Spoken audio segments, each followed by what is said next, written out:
હું Vikas Panelia Ramani institute for civil સર્વિસના platform પર આપ સૌનું સ્વાગત કરું છું. આપણી જે કરંટ અફેરની સિરીઝ છે એને કન્ટિન્યુ આગળ વધારશું. જે ડેઇલી આપણે ક્લાસ 1 થી ક્લાસ 3 સુધીના દરેક ટોપિકને આવરી લઈએ છીએ. એ ટાઈપનું આપણે કરંટ અફેર લઈએ છીએ. તો આપણે લેટ ન કરતાં દરેક પોઈન્ટને કવર કરવાની ટ્રાય કરી. જે આપણે તમે ટોપિક જોઈ રહ્યા છો સ્લાઇડ ઉપર, જે મુખ્ય આપણા 8 ટોપિક છે. ફર્સ્ટ છે ગુજરાત રાજ્યમાંથી સરકારી ભરતીઓને દિવ્યાંગોને અનામત. સેકન્ડ, ગુજરાત વિધાનસભામાં માનસૂન સત્ર પ્રસાર વિધેયકો, એ જે તાજેતરમાં 4 થયા છે. નેક્સ્ટ, સાહિત્ય એકેડેમી પુરસ્કાર ગુજરાતી ભાષા 2020. સાહિત્યમાં અત્યારે વેટેજ વધી જાય છે. આવતા સન્ડે જ આરએમસીની એક્ઝામ છે, તો એમાં સાહિત્યનો પોર્શન છે જ, એટલે એ આવા તાજેતરના એવોર્ડ હોય પૂછવાની શક્યતા વધી જાય. ત્યાર પછી છે મોઢેરા સૌર પ્લાન્ટ, જે તાજેતરમાં થપાયો છે એના વિશે. ત્યાર પછી છે અર્બન રિઝોલ્યુશન પ્રોગ્રામ. અને નેક્સ્ટ છે ચીન દ્વારા લોન્ચ કરાયેલ ન્યુક્લિયર કેપેબલ હાઇપરસોનિક મિસાઇલ. અને લાસ્ટ છે ચા અને કોફીના ઉત્પાદનને વધારવા માટેનું પ્રોત્સાહન. 1 by 1 આપણે પહેલેથી એક પોઈન્ટ ચાલુ કરશું. ફર્સ્ટ છે ગુજરાત રાજ્ય સરકારની સરકારી ભરતીઓમાં દિવ્યાંગોને અનામત. હવે આ અનામત અત્યાર સુધી હતી કે નહોતી એ આપને પહેલાં ખબર હોવી જોઈએ. અનામત આ ટાઈપે નહોતી. પહેલાં તો જે એક્ટ બનાવવામાં આવ્યો એ 16માં જ બનાવવામાં આવ્યો હતો. એટલે તમે એવું ક્વેશ્ચન પૂછે કે ભાઈ અનામત પહેલેથી હતી ને એમાં વધારો કરવામાં આવ્યો, તો એ ખોટું છે. જે એક્ટ બનાવવામાં આવ્યો, the rights of personal with disability act. Act પૂછે તો 2016 અને રૂલ્સ તો 2017 થશે. રૂલ્સ 2017માં આવ્યા અને એક્ટ છે એ 2016. કેટલા ટકા અનામત? તો કે 4% અનામતની જોગવાઈ કરવામાં આવી છે. અનામત કલમ 21માં એ રીતની જોગવાઈ છે કે આ કલમ શેની છે કે બંધારણની નથી, આ એક્ટની છે. એમાં કોઈ વ્યક્તિને અનેબિલિટી એટલે કે કોઈ કારણસર એને ભેદભાવ ન થાય, બધાને ઇક્વલ પ્લેટફોર્મ મળી રહે એ માટેની એને સમાન તક મળવી જોઈએ, એની ચોખવટ પાડવામાં આવી છે કલમ 21, જે 2016ના એક્ટમાં જોગવાઈ છે. ત્યાર પછી 20 થી વધુ માટે રજિસ્ટર. આ શું છે કે કોઈ વ્યક્તિ અથવા કોઈ સંસ્થામાં 20 થી વધારે ઉમેદવાર હોય અથવા એમ્પ્લોય હોય તો એમાં રજિસ્ટર કરાવવું ફરજિયાત છે. આ ફરજિયાત અત્યાર સુધી નહોતું, પણ આ એક્ટથી એને ફરજિયાત એટલે કે કમ્પલસરી કરવામાં આવ્યું. ત્યાર પછી બંધારણીય જોગવાઈ.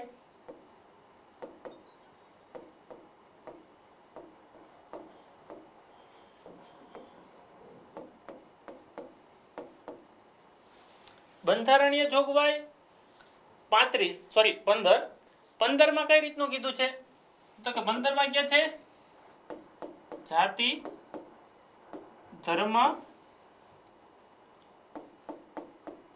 લિંગ, જન્મસ્થાન આ કોઈના આધારે ભેદભાવ થશે નહીં. જે આપને ખબર જ છે કે આ મૂળભૂત ફંડામેન્ટલ આપણો રાઈટ છે. ભાગ 3માં આની સ્પષ્ટતા કરવામાં આવી છે. જે ભાગ આર્ટિકલ 15 છે. ત્યાર પછી આર્ટિકલ 16A. 16Aમાં દરેક વ્યક્તિને તકની સમાનતા. સરકાર હેઠળ નોકરીમાં દરેક વ્યક્તિને તકની સમાનતા.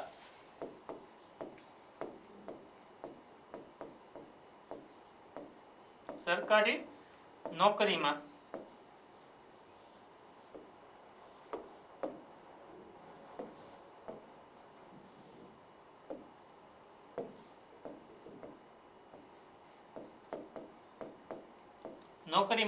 તકની સમાનતા દરેક વ્યક્તિને આમાં પ્રાપ્ત છે. એ 16A કીધી છે. એટલે તમને એમ કહે છે તાજેતરમાં એવો પ્રશ્ન પૂછ્યો કે ભાઈ તાજેતરમાં ગુજરાત સરકાર દ્વારા દિવ્યાંગોને અનામત આપવામાં આવી. એમાં તમને સેન્ટેન્સ ફોર્મ પૂછી શકે અને વન લાઇનર પૂછી શકે. સેન્ટેન્સ ફોર્મ પૂછે તો તાજેતરમાં દિવ્યાંગોને અનામત આપવામાં આવી તો કે 4%. બંધારણીય આર્ટિકલ 14 એની જોગવાઈ છે તો કે ખોટું. 14 શેનું છે? સમાનતા. પણ એ સમાનતામાં ઉલ્લેખ નથી. આમાં 15 અને 16 એ આવશે. તમને ઓનલી 16 પૂછે તો પણ ખોટું આવશે. તમારે 15 ધર્મ, જાતિ, લિંગ અને જન્મસ્થાનના આધારે ભેદભાવનો જે આર્ટિકલ છે એ યાદ રાખવાનો રહેશે. અને 16A જે સરકારી નોકરીમાં દરેક વ્યક્તિને તકની સમાનતા, એ ખાસ આપણે આમાં નોટ કરવાનું રહેશે. નેક્સ્ટ છે ગુજરાત વિધાનસભામાં માનસૂન સત્રમાં પસાર થયેલા વિધેયકો. વિધેયક એટલે શું? પહેલા તો એ ખબર હોવી જોઈએ. કોઈ વિધેયક જ્યારે પસાર, કોઈ બિલ છે અથવા પસાર કરવામાં જ્યારે મૂકવામાં આવે ત્યારે એ વિધેયક કહેવાય છે. જ્યારે પ્રોસેસમાં હોય ત્યારે એને ખરડો પણ કહીએ છીએ આપણે, કે ખરડો પસાર થઈ ગયો. પરંતુ જ્યારે રાષ્ટ્રપતિ અથવા લોકસભામાં હોય અને રાજ્યસભામાં હોય તો રાષ્ટ્રપતિ અને વિધાનસભામાં હોય તો રાજ્યપાલ, જ્યારે રાજ્યપાલની એને પરવાનગી મળે અથવા મંજૂરી મળે, એની ઉપર સહી કરે ત્યારે તે કાયદો બને છે. એટલે આ આપને ખબર હોવી જોઈએ કે કાયદો કોને કહેવાય, વિધેયક કોને કહેવાય અને ખરડો કોને કહેવાય. એ બેઝિક ડિફરન્સ છે. ફર્સ્ટ જે આપણે 4માંનો એક છે એ છે ગુજરાત જીએસટી વિધેયક 2021. જે આ વિઠ્ઠલભાઈ પટેલ ભવન, ગુજરાત વિધાનસભા, તમારી સામે ફોટો છે, એ જોઈ લેજો, દર્શન કરી લેજો કે ભવિષ્યમાં જવાનું ક્યારે વિચાર આવે તો. અને વિચાર ન પણ આવે આની ઉપર થોડુંક લઈ લો. અત્યારે તાજેતરમાં જે આપણી સરકાર બદલી એની એવી જોગવાઈ કરી કે ભાઈ કોઈ વ્યક્તિ ગવર્મેન્ટ એમ્પ્લોય હશે હાઈ પોસ્ટ ઉપર, એ પોલિટિક્સમાં નહીં આવી શકે. એ કોને કરી? ગુજરાતે કરી? કરંટમાં એવું હશે તો થોડુંક વિચાર લ્યો. ના, ગુજરાતે નથી કરી, અધર સ્ટેટે કરી છે. હવે એ અધર સ્ટેટ કયું એ તમારે વિચારીને ગોતવાનું છે. કે તાજેતરમાં એવી એક જાહેરાત કરી છે એક સ્ટેટે કે કોઈ વ્યક્તિ સરકારી ભરતીમાં હશે, નોકરિયાત હશે, એ રાજકારણમાં અથવા રાજનૈતિકમાં આવી શકશે નહીં. જે અત્યારે બહોળા પ્રમાણમાં થાય છે. માણસો એકવાર ગવર્મેન્ટ જોબમાં જાય પછી પ્રસિદ્ધિ કામી રાજકારણમાં વહી જાય છે. જી એને અટકાવવા માટે એને દરખાસ્ત મૂકી છે. આપણે પોઈન્ટ ઉપર આવી જાય. ગુજરાત જીએસટી વિધેયક 2021. હવે પહેલા તો અહીંથી ક્વેશ્ચન થાય છે કે 2021 કેમ? જીએસટી તો 17 ના આવ્યું. 17 એટલે કે 1/7/17. 17 યાદ રાખી દેવાનું. 1/7/2017 ત્યારે જીએસટી આવ્યું. તો 21માં શું? 21માં એ માટે કે અત્યારે ગુજરાતે સુધારો કર્યો છે. જીએસટી માટેનો તમને ઓલરેડી લેક્ચર આપણે ઇન્સ્ટિટ્યૂટના પ્લેટફોર્મ ઉપર ઓનલાઈન અપલોડ જ છે, જે રામાણી સર દ્વારા લેવામાં આવ્યો છે. એમાં ડિટેલમાં એને કીધું છે કે જીએસટી કેટલી ટાઈપની છે, કઈ રીતનું હોય, આઈજીએસટી, જીએસટી, એસજીએસટી, ઇન્ટિગ્રેટેડ, એ દરેક વસ્તુ તમને એમાં બારીકીથી કીધેલું છે. ત્યાર પછી કનુભાઈ દેસાઈ કોણ જીવડો? તો એ નાણામંત્રી છે. અત્યાર સુધી તો આપણે નાણામંત્રી યાદ જ હતા કે નાણામંત્રી કોણ, જે આપણે બધાને ખબર જ હતી. અત્યાર સુધી ખબર હતી કે નાણામંત્રી કોણ, તો કે ભાઈ નીતિન પટેલ. આ નવા કેબિનેટના મંત્રીમાં નાણામંત્રીમાં આવશે.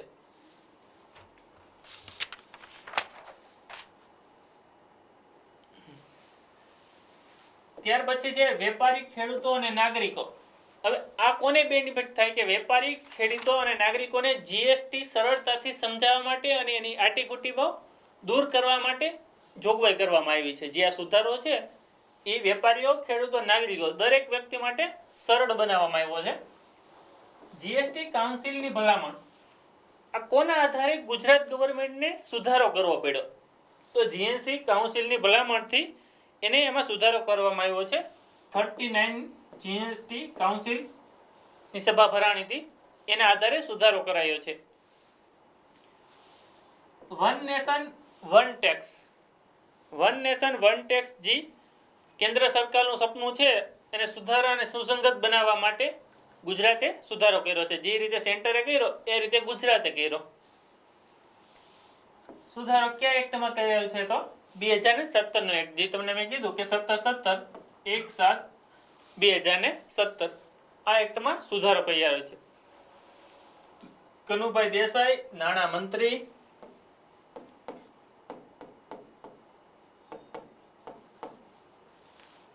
વેપારી ખેડૂતો નાગરિકો GST council 39 one nation one tax સુધારો કયા એક્ટમાં? તો કે 2017 ના એક્ટમાં. નેક્સ્ટ એને જ કન્ટિન્યુ આપણે આગળ વધારી છે કે ક્લબ સોસાયટી અલગ અલગ સંસ્થાઓ હોય અને વ્યક્તિ હોય એ સભ્ય વચ્ચે અંદરો અંદર સપ્લાય થતી હોય અથવા વ્યવહાર થતા હોય એ વ્યવહારો આમાં ઇન્ક્લુડ કરવામાં આવશે જી કર માટે જીએસટી માટેના. ક્લબ હોય સોસાયટી હોય અને વ્યક્તિ આ અંદરો અંદર કોઈ વ્યવહાર કરે અત્યારે એને જીએસટી માં કાઉન્ટ નહોતા કરવામાં આવતા પણ કરવામાં આવશે. એ ક્યારથી કરવામાં આવશે કે 1/7/2017 જ્યારથી જીએસટી લાગુ પડ્યું ત્યારથી એને કવર કરવામાં આવશે. કે આવું નથી કે અત્યારે એક્ટ આવ્યો અને કવર કર્યો એવું નથી. આ પાછળની ડેટથી કવર કરવામાં આવશે. ત્યાર પછી સીએ પાસે વાર્ષિક હિસાબોની ફરજિયાતમાંથી મુક્તિ. યસ, સીએ પાસે વાર્ષિક હિસાબો ચકાસવામાં આવતા ઓડિટ કરવામાં આવતા એ ફરજિયાત હતું, કમ્પલસરી હતું. એમાંથી મુક્તિ આપવામાં આવી અને જી સ્ટેટમેન્ટ સેલ્ફ અટેચ કરવાની પરવાનગી આપવામાં આવી. કોઈ સ્ટેટમેન્ટ છે એમાં સીએની સર્ટિફાઈ જરૂરી હતું કે સીએ સર્ટિફાઈ કરે, સ્ટેમ્પ મારે તો પ્રમાણિત ગણાતું. અત્યારે સેલ્ફ સર્ટિફાઈ કરી નાખ્યું. કોઈ વ્યક્તિ એની જાતે સિગ્નેચર કરી શકે. આપણે ઘણી વાર જોયું કે આવી રીતે સિગ્નેચર કરી નાખી, સેલ્ફ સર્ટિફાઈડ થઈ ગયું. જી ગવર્મેન્ટે સેલ કરી નાખી છે. પહેલા નોટરાઇઝ કરવું પડતું, ટ્રુ કોપી આપણે અલગ અલગ કરતા અને ટ્રુ કોપીમાંથી મુક્તિ. બીજા બધાના ધંધા ચોપટ થઈ ગયા નથી એમ કહો ને, પણ તો ચાલે. નેક્સ્ટ ટોપિક છે ભારતીય ભાગીદારી ગુજરાત સુધારા વિધેયક 1932. આ જે ઓલો ફર્સ્ટ હતું આ એનો સેકન્ડ વિધેયક જે પસાર થયું. આ શું છે કે ઇઝ ઓફ ડુઇંગ બિઝનેસને પ્રોત્સાહન આપવા માટે કે ગવર્મેન્ટ છે ઇઝ ઓફ ડુઇંગ બિઝનેસને વધારે પ્રોત્સાહન આપવાના ઉદ્દેશ્યથી આ કાર્યરત કરે છે. ત્યાર પછી છે પેઢી નોંધણીને ઓનલાઈન. અત્યારે પેઢી નોંધણી થાય છે એ ઓનલાઈન જ થાય છે, પણ એને સરળતાથી બનાવવા માટે અને કાયદાકીય રીતે અમલી લેવા માટે. અત્યારે ભાગીદારી કોઈ કરાર છે તો એ કમ્પલસરી નથી કે તમારે ભાગીદારી દસ્તાવેજ નોંધાવવો જ પડે. સ્વૈચ્છિક છે કે તમે ભાગીદારી દસ્તાવેજ નોંધાવો, ભાગીદારી પેઢી નોંધાવો તો ભાગીદારી એક લીગલી બને, અથવા અનલીગલી માર્કેટમાં ચાલુ જ છે. માર્કેટમાં તમે જોવા જાઓ તો 80% પ્લસ નોંધાયેલા છે જ નહીં ભાગીદારી દસ્તાવેજો અથવા પેઢી. ખામીયુક્ત અરજી અને દસ્તાવેજ. આ શેના માટે કે ભાઈ ભાગીદારી પેઢી માટે માણસોએ વ્યક્તિએ પેઢીએ નોંધણી કરી, એ નોંધણીમાં કોઈ ખામીયુક્ત પ્રોબ્લેમ છે અથવા અરજીમાં કોઈ પ્રોબ્લેમ છે અથવા કોઈ દસ્તાવેજમાં પ્રોબ્લેમ છે તો એને ટાઈમ લિમિટ આપી દીધી. કે ટાઈમ લિમિટ એટલે કે 90 દિવસમાં એને કમ્પ્લીટ કરી દેવું. એને 90 દિવસમાં કમ્પ્લીટ કરી દેવું અને પેઢીએ જાણ કરવી. ચોક્કસ ટાઈમમાં કમ્પ્લીટ કરી દીધું એના માટે ટાઈમ નથી આપેલો, પરંતુ 90 દિવસ એના માટે આપ્યો છે કે કોઈ પણ સુધારો હોય તો 90 દિવસમાં પેઢીએ જાણ કરવી. ખામીયુક્ત અરજી માટે સ્પીડ રાખવી. અને જો કોઈ સુધારો હોય, તમે દાખલા તરીકે માનો કે રાજકોટમાં મેટોડા છે,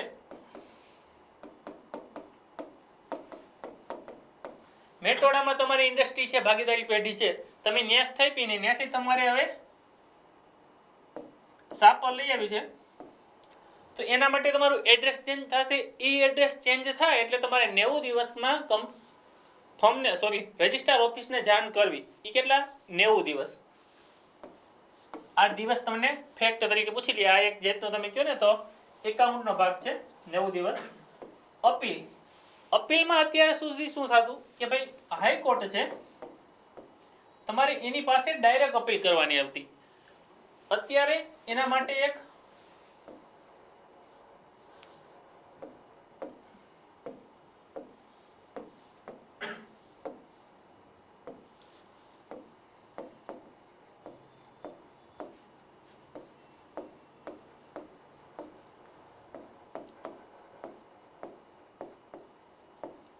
અલગ વહીવટી વડાની નિમણૂક કરી દીધી કે અત્યાર સુધી હાઈકોર્ટમાં બધી અપીલ જતી તો પેન્ડિંગ થઈ જતી અને ચુકાદો બહુ લાંબ ટાઈમે આપતો.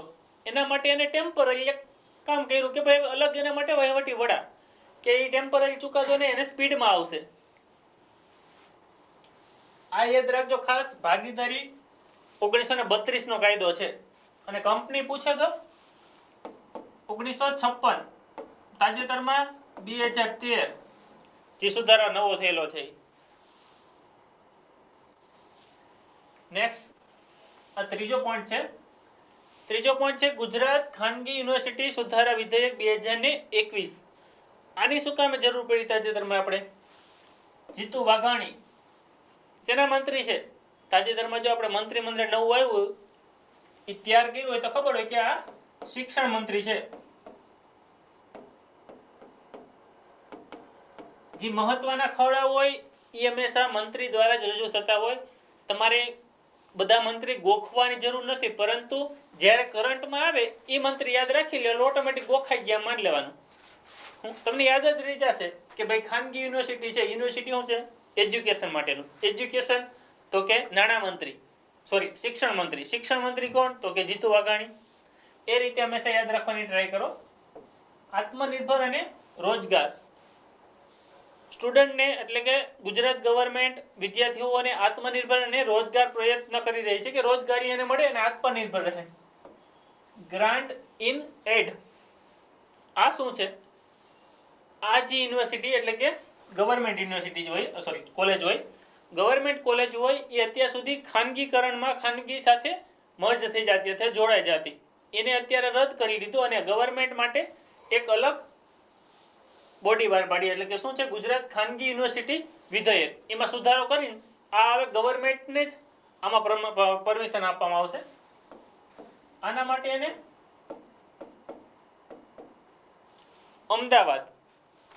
અમદાવાદમાં ચાલુ કરશે.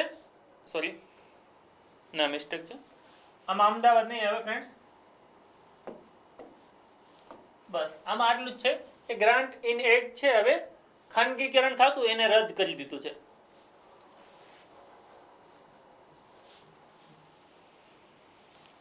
આ ચોથો પોઈન્ટ છે.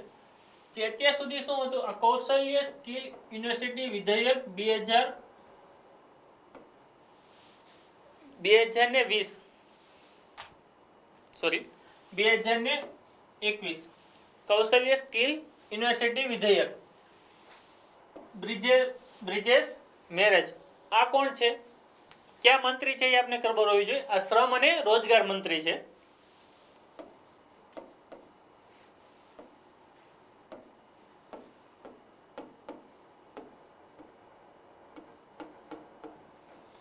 શ્રમ અને રોજગાર મંત્રી છે અને એની અંદર મંત્રીમંડળ છે. શિક્ષણ સંશોધન અને તાલીમ આ ત્રણ વસ્તુ ઉપર એને ફોકસ કરવાનું કીધું હતું કે ગુજરાત ગવર્મેન્ટના જે અત્યારે અનસ્કિલ પબ્લિક છે કે ગમે એટલી કોલેજ સુધી ભણ્યા, અત્યારે માર્કેટમાં તમને 100માંથી 95% એવા મળશે કે કોલેજ સુધી ભણ્યા છે પણ એને આવડતું નથી કાંઈ. કે એકાઉન્ટ નો હોય તો એને એકાઉન્ટ નહીં આવડતું હોય, એન્જિનિયર ન હોય તો એને એન્જિન ખોલતા નહીં આવડતું હોય. એટલે અનસ્કિલ આવી જે પબ્લિક છે એને સ્કિલ્ડ કરવા માટે એક આ અભિયાન ચાલુ કર્યું છે. કૌશલ્ય સ્કિલ યુનિવર્સિટી એક નવી સ્થપાશે. હવે એ ક્યાં સ્થપાશે? તો કે અમદાવાદમાં આ યુનિવર્સિટીની સ્થાપના થશે. આ પ્રોજેક્ટ શું કામે ગુજરાત ગવર્મેન્ટે હાથ ધર્યો? તો કે સેન્ટ્રલ ગવર્મેન્ટનો સ્કિલ ઇન્ડિયા મિશન જે પ્રોગ્રામ છે એને પ્રમોટ કરવા માટે. એને એવું કીધું છે કે અમે 40 લાખ પ્લસ વિદ્યાર્થીઓને શિક્ષણ સંશોધન અને તાલીમમાં કુશળ બનાવશું. હવે એ જ પ્રોગ્રામને આપણે કેરી ફોરવર્ડ કરીને એક યુનિવર્સિટી સ્થાપી અમદાવાદમાં સ્થાપવામાં આવશે. એટલે આ ક્વેશ્ચન તમને એક ઉપયોગી થઈ છે કે ક્યાં સ્થાપવામાં આવશે ગુજરાતમાં? તો કે અમદાવાદમાં. આમાં એને ટાર્ગેટ રાખ્યો છે કે 2 લાખ પ્લસ સ્ટુડન્ટને અમે લક્ષ્ય કરશું, એટલે કે ટાર્ગેટ કર્યો છે. અને આમાં ત્રણેય આવશે કે પ્રાથમિક,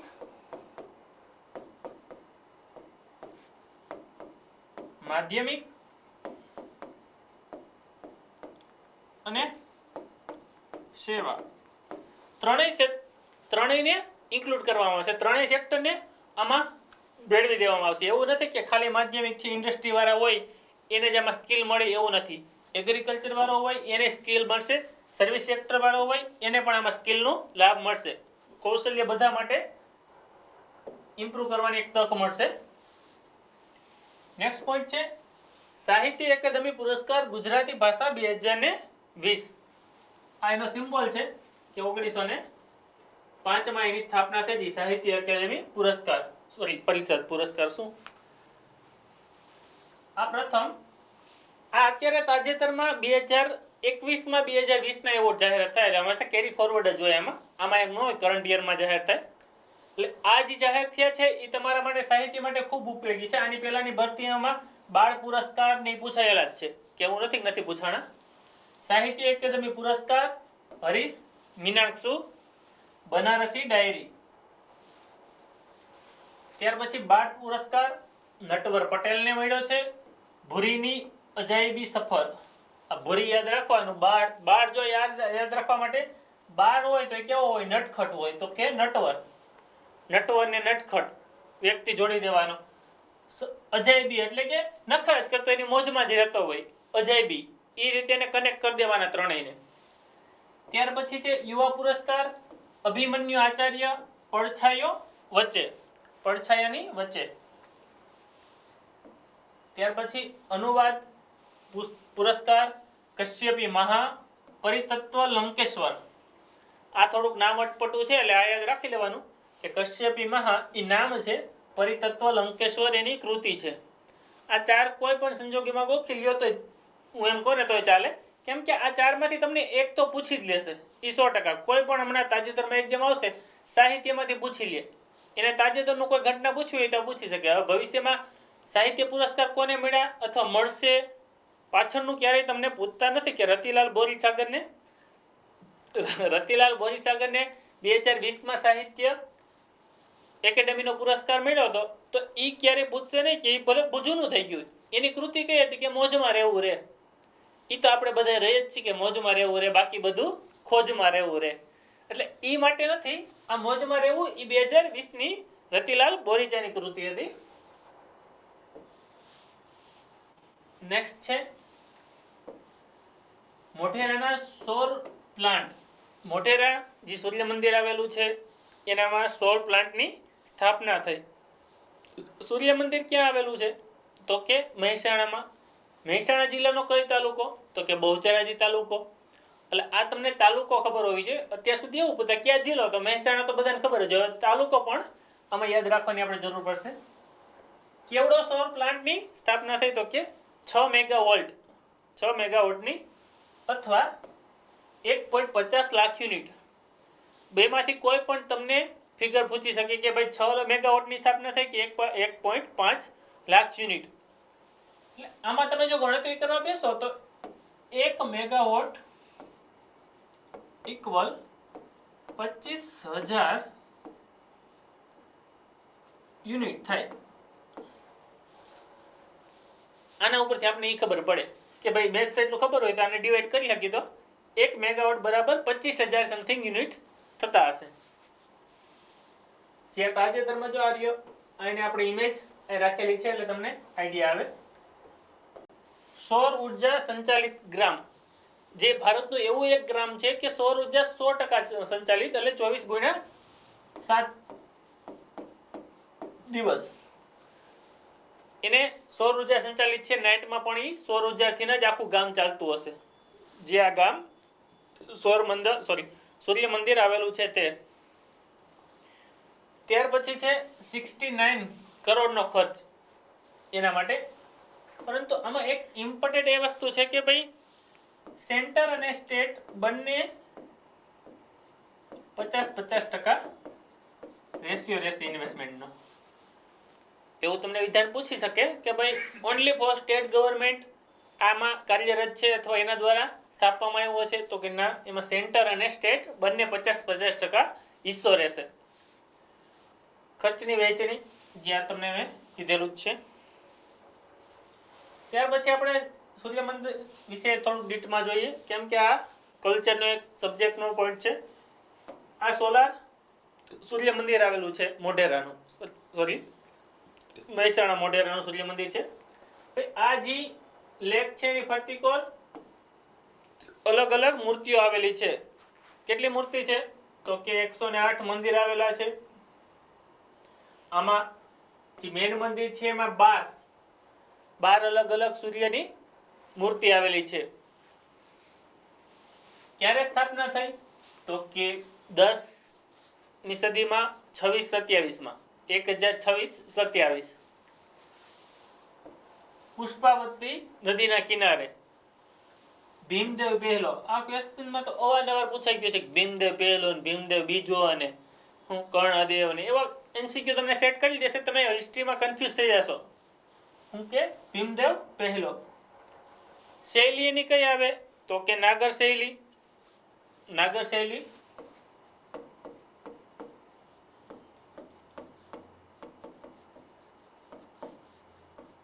નાગર અને સોલંકી કહો તો પણ ચાલે, કોઈ પણ એ બંને એક જ છે.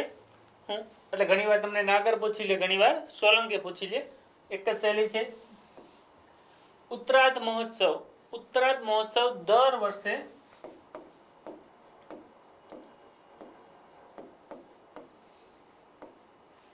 જાન્યુઆરી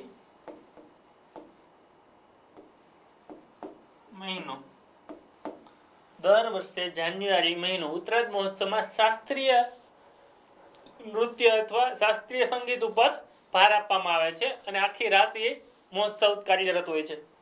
એટલે આટલું તમારે સૂર્ય મંદિર વિશે મુખ્ય યાદ રાખવાનું છે કે ક્યારે સ્થાપના? 1026-27માં પુષ્પાવતી નદી. ભીમદેવ પહેલો. શૈલી કઈ? તો કે નાગર અને સોલંકી. અને ઉત્તરાર્ધ મહોત્સવ થાય છે સૂર્ય મંદિરમાં દર વર્ષે જાન્યુઆરી મંથમાં થશે.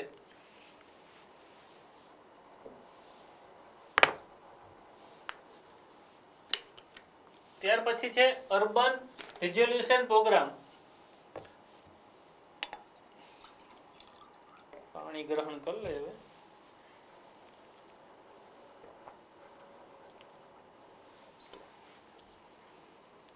આ પ્રોગ્રામ શું છે?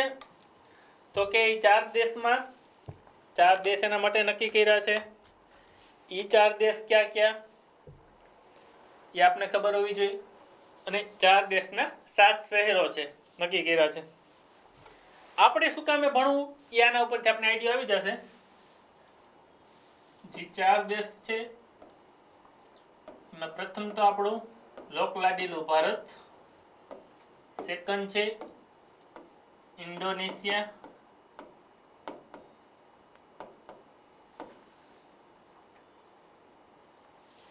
ત્યાર પછી ઇન્ડોનેશિયા પછી શું આવશે?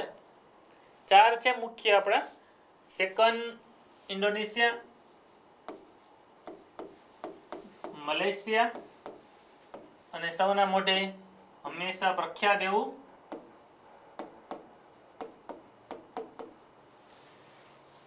મુખ્ય આ 4 કન્ટ્રી આમાં ઇન્ક્લુડ કરવામાં આવ્યા છે અર્બન રિઝોલ્યુશન પ્રોગ્રામ. આ પહેલા તો આઈથી ક્વેશ્ચન પડવાની શક્યતા વધી જાય. એના 7 શહેરો, એ 7 શહેરો આપણે કામના નથી અથવા યાદ રાખવાની પણ જરૂર નથી. આપણે કન્ટ્રી જોવાના છે. તમને ઇન્ડોનેશિયાનું નામ નહીં યાદ હોય એના શહેરનું, ઇન્ડોનેશિયામાં રહેતું હોય. સુરત જે આપણે ગુજરાતમાં છે, સુરત એ આમાં એક લેવામાં આવ્યું છે પ્રોગ્રામમાં. જે આખા વિશ્વ લેવલના 4 કન્ટ્રી એમાં આપણું ભારત સિલેક્ટ, એમાં ગુજરાતનું સુરત સિલેક્ટ કરવામાં આવ્યું છે. હવે એ શેના માટે કામગીરી કરશે એ મેન જોવાનું છે. અને કોના દ્વારા પ્રોગ્રામ ચલાવવામાં આવે છે કે ટેમાસેકા ફાઉન્ડેશન. કયું ફાઉન્ડેશન? ટેમાસેકા.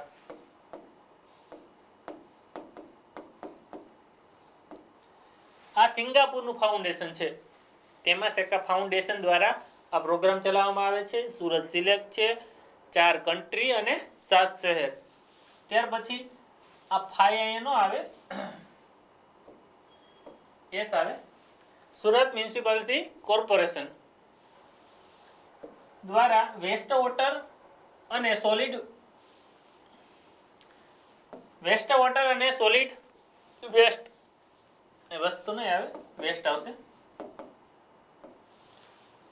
સોલિડ વેસ્ટ એના માટે કાર્યરત કરશે, એટલે કે રિસાયકલિંગ કરશે. એના માટે રિસાયકલિંગ કરીને એક પ્રોજેક્ટને પ્રેઝન્ટેશન કરશે. કોણ? Surat municipal corporation. એના દ્વારા વેસ્ટ વોટર અને સોલિડ વેસ્ટ. હવે એ જે પ્રોગ્રામ છે અથવા ડેમો બતાવશે અથવા કોઈ સ્ટ્રક્ચર બનાવશે એને પ્રેઝન્ટેશન કરશે, એના આધારે સિલેક્શન થશે. કોની વચ્ચે? તો જે 7 શહેર ચૂનવામાં આવ્યા હતા કે પસંદ કરવામાં આવ્યા હતા 3, એમાંથી મુખ્ય 3 ને પરવાનગી આપવામાં આવશે. 7 માંથી 3 ને મંજૂરી મળશે, એને વર્લ્ડ ફોરમમાં ભાગ લેશે અને એના માટે એને 700 કરોડ રૂપિયા ફંડ આપવામાં આવશે. 700 કરોડનું ફંડ. પણ આ કેવું ફંડ હશે?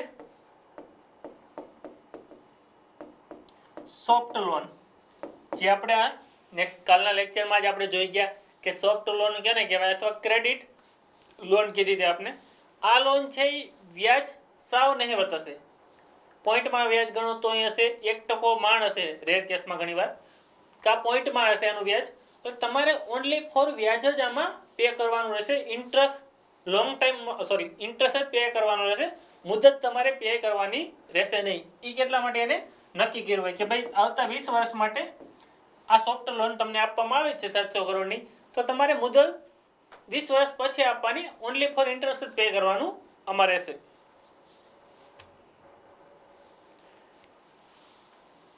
આ યાદ રાખજો, વર્લ્ડ ફોરમ આવશે આમાં, વર્લ્ડ ફોરમના સહયોગથી. 4 દેશ 7 શહેર સુરત, ટેમાસેકા ફાઉન્ડેશન ક્યાંનું છે? ટેમાસેકા ફાઉન્ડેશન સિંગાપુર. સોલિડ વેસ્ટ અને સોલિડ વેસ્ટ અને વોટર. 7 શહેરમાંથી 3 ની પસંદગી અને 700 કરોડ સુધીનું ફંડ મળશે. અને 4 કન્ટ્રી ખાસ યાદ રાખવાના: ભારત, ઇન્ડોનેશિયા, મલેશિયા અને થાઈલેન્ડ. નેક્સ્ટ, ચીન દ્વારા લોન્ચ કરાયેલું કેપેબલ હાઇપરસોનિક મિસાઇલ. તાજેતરમાં ચીન દ્વારા લોન્ચ કર્યું છે અને વર્લ્ડ મીડિયામાં જોરશોરથી આને એક સનસની ખબર બની ગઈ છે. જે ગુજરાતમાં અથવા ઇન્ડિયામાં બની હોય કે ન બની હોય, પણ અમેરિકા અને મોટા મોટા જે કન્ટ્રી કહેવાય આપણે વર્લ્ડ લીડર, એમાં અત્યારે જોરશોરની એક ખબર તરીકે ઉભરી એવું છે કે ભાઈ ચાઇનાએ આ ટાઈપનું એક લોન્ચિંગ કર્યું છે, ન્યુક્લિયર કેપેબલ હાઇપરસોનિક. હવે એ શું છે અને કેમ ચર્ચામાં છે એ આપણે જોવું પડે. કેમ કે આ ક્વેશ્ચન ડાયરેક્ટ પૂછી લે કયા કન્ટ્રીએ આવું કરેલું છે તાજેતરમાં, તો એ તો યાદ રાખવાનો આપણે જૂનો અને જાણીતો પાડોશી દેશ.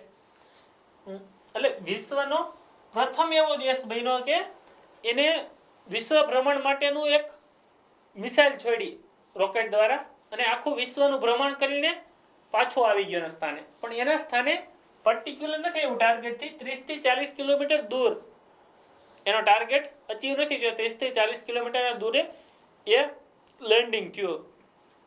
એટલે આ એક ખાસ ધ્યાન રાખવાનું. વિશ્વની પ્રથમ એવી એને ન્યુક્લિયર વેપન છોડ્યું કે આખા વિશ્વનું ભ્રમણ કરી લીધું. અત્યાર સુધી કોઈ પણ કન્ટ્રીએ કર્યું નથી. જર્મની પણ લઈ લ્યો, ફ્રાન્સ લઈ લ્યો, કે અમેરિકા લઈ લ્યો, કે ઇન્ડિયા લઈ લ્યો, આમાંથી કોઈએ કર્યું નથી. ચાઇનાએ કરેલું છે તાજેતરમાં. લો અર્થ ઓર્બિટ. હવે લો અર્થ ઓર્બિટમાં આ ભ્રમણ કક્ષામાં મૂકશે. હવે લો અર્થ ઓર્બિટ કેટલા સુધી આવે? તો કે 2000 કિલોમીટર ના એરિયામાં.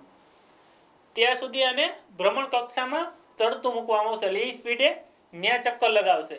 તમને મને અહીં દેખાય નહીં કે જો નીકળું, એવું આમાં નહીં થાય કે તમે એમ કહો કે લે એ તો અમને ખબર હોવી જોઈએ ને. ભાઈ તમને ન ખબર હોય. મિસાઇલના અલગ અલગ ટાઈપ છે, તો એ ટાઈપમાં આપણે જોઈ. એ પેલા હાઈ અર્થ ઓર્બિટ છે, એમાં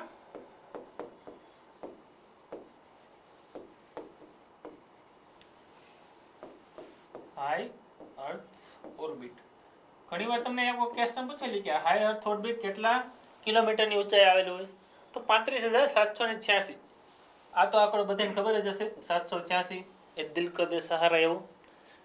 એટલે તમારે 35,786 આમાં યાદ રાખવાનું રહેશે. મિસાઇલના 3 ટાઈપ છે. એક તો આપણે ઉપર દેખાય જ છે, હાઇપરસોનિક. બીજું છે સુપરસોનિક.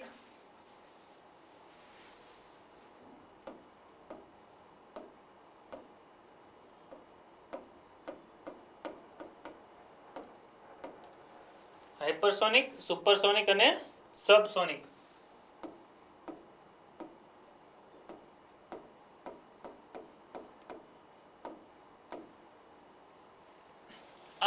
નામ શેના આધારે છે એ પહેલાં આપણે ખબર હોવી જોઈએ. આ જે નામ છે એ 3 અલગ અલગ નામ રાખવામાં આવ્યા છે એની સ્પીડના આધારે. સ્પીડના આધારે એના નામ રાખવામાં આવ્યા છે.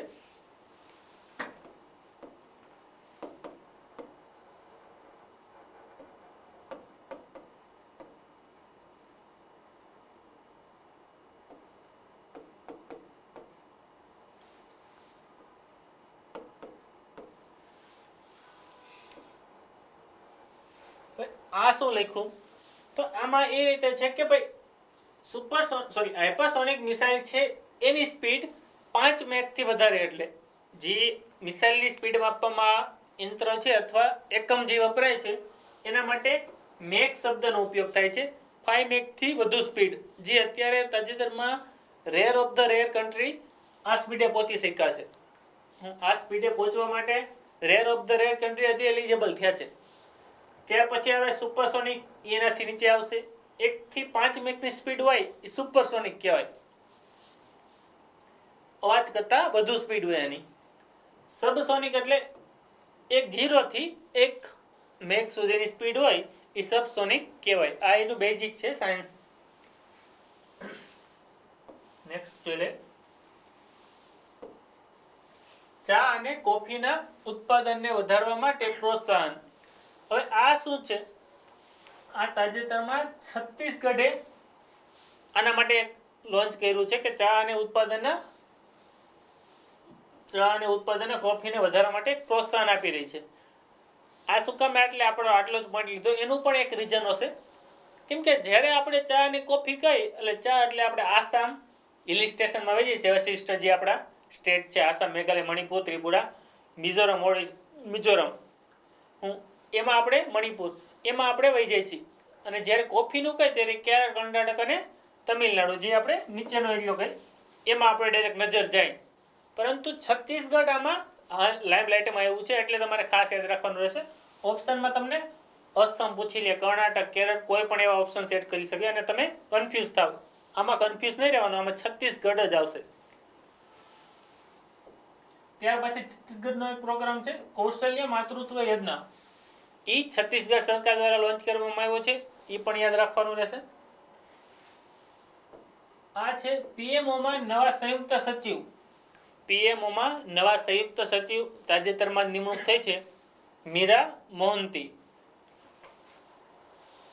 મીરા મોહંતી એ પીએમઓમાં નિમણૂક થઈ છે. હજી પીએમઓના આપણે નવા સંયુક્ત સચિવ છે મીરા મોહંતી.